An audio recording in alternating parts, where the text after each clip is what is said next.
Caitlin Clark was absolutely not targeted during her rookie season in the WNBA. It's really important for y'all to understand that. And if you still think she was, well, my friend, that says a whole lot more about you than it does about reality. Yes, once again, it's all on you. Welcome back to the channel. I appreciate you being here, supporting the content, and taking the time to check out this video. Hope you're having a fantastic day. Let's get into it.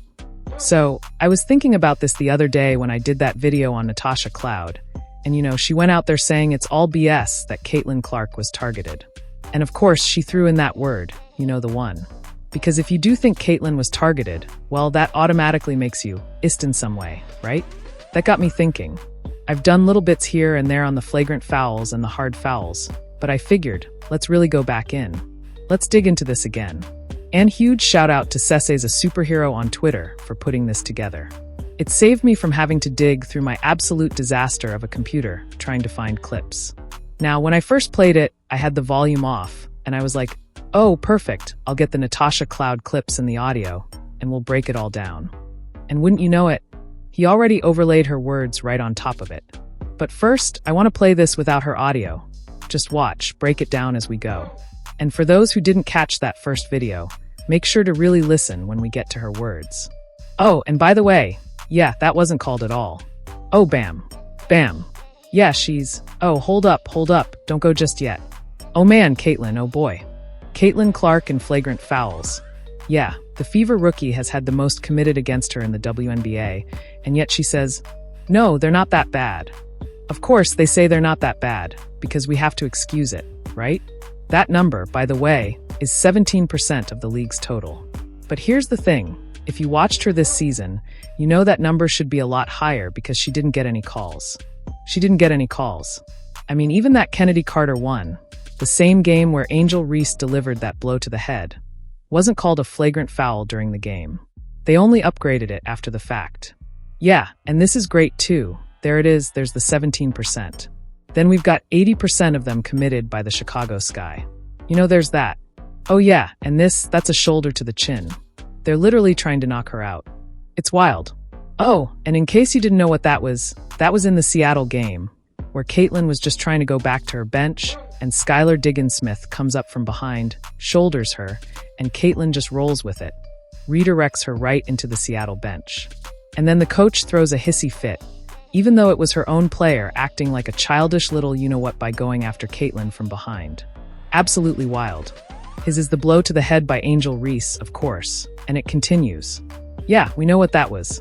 So on and on and on, it happened a lot. And I'm not even saying that was on purpose, but it's the type of stuff that wasn't called. Oh yeah, was that Cheryl Swoops? Right. Head up, kid. Hate will not win. You are covered, and there ain't nothing these evil people can do about that. All love for you. Think about that. Now, talking about Caitlin Clark fans, because of course Diamond DeShields got backlash for that blindside linebacker hit at midcourt on Caitlin Clark, as she should have. Evil and hate are very strong words. But I think it's important to understand how these people really feel about you, the FA. And by the way, it's kind of bizarre that this is coming from the Chicago Sky. Especially considering that by the end of the season, we found out Angel Reese fans were being incredibly racial and disgusting toward other Chicago Sky players. But of course, that's never talked about. Chicago Sky players were literally crying because of how their own fans were treating them. Let that sink in. Chicago Sky players were moved to tears over the abuse they were getting from their own fan base.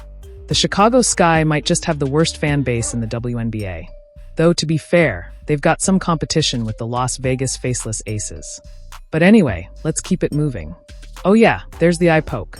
There's the eye poke. I did an entire video breaking that one down, and let me tell you, 100% intentional. No doubt in my mind. You'll never convince me otherwise. And honestly, I don't even know what people mean when they try to argue it wasn't on purpose. And of course, when she was asked about it, the WNBA Players Union tried to censor the reporter and even get her fired from covering the league. That reporter, by the way, was Christine Brennan, who has done more for women's sports than the entire WNBA has or ever will. Now let's roll through this. And now we're going to listen. We're going to listen to Natasha Cloud, her own words on this.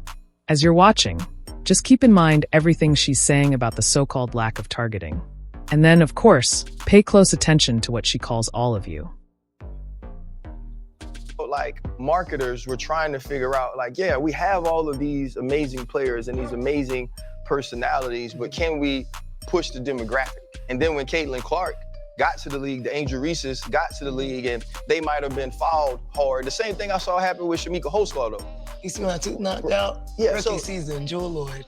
My tooth knocked out. I still didn't get it. So how do you? It's cool. T-Clock, how do you feel about the fact that all of a sudden it was, oh, it's too physical. Oh, they're going at them because they're stars. What was your reaction to some of the new viewers and fans to the game thinking that the WNBA was too rough? It was a crazy season because we have never had so much momentum behind our league, so much support, demand, viewership, all that, accessibility. But the craziness that came with the new fandom was rooted in something other than fandom, right? And I think that's very evident to see across the board. In a lot of ways, it has not been about basketball. Like, we can talk about, you know, people getting fouled. I just showed you my tooth getting knocked out. Like, that's been a part of the game. The game has always been physical. I can tell you the amount of times I've left with bloody lips and eyes. I have bruises all over my body, even from the game last night. You can see bruises on my elbow from last night. Like, it's just a part of the game. So there was no targeting. There was no nothing. Right. That narrative that got spun into, oh, the vets hate the rookies hate the vets are going after certain players. It's all bullshit. Like, if I'm just gonna be frank, like, it's all bullshit. What it is racism, right? It gets blown up into, oh, they're going after Caitlin Clark, but no, we're just playing one of the best players that's in this league the way that any other best player, franchise player is gonna get played. Watch how Stewie gets played. Watch how Asia gets played. Watch how Enrique gets played. Watch how Khalid gets played. Go down the list of franchise players for every team. They be getting fucked up every game. It don't matter what position you are, what color you are, what school you came out of. This is how we feed our families. Our job is to go and win. And if we don't win, what happens? We get fired. We lose our jobs. So if you're telling me that the difference between me keeping my job is you in that basket, you're gonna have to go all the way through. There you have it, folks. What you just saw with your own eyes. Apparently, that's not real. And if you dare to think Caitlin Clark was actually targeted, well, you must be an ist or something. By the way, let's talk about those names she threw out there. Have you ever seen anyone go after Aja Wilson the way they've gone after Caitlin Clark? Personally, I have not. Yes, the WNBA is physical. Too physical. And why? Because that's how they cover up the lack of skill. But once again, there it is. The lies. The endless lies. They lie about everything. Was there some official league-wide meeting where they all sat down and said, all right, we gotta take cheap shots at Caitlin Clark? No, of course not. But let's not pretend we don't know what's going on. We've heard enough from these players. They all have the same attitude. They hate the new fans. They don't like the attention Caitlin Clark has brought because it exposes the reality of this league. It brought in real basketball fans who actually understand the game. And now those fans are looking at this mess and saying, wait a minute, Caitlin Clark is fun to watch. Caitlin Clark actually knows how to play basketball. What is all this other nonsense? Drop your thoughts in the comments below. Appreciate you tuning in. Don't forget to like, comment, and subscribe.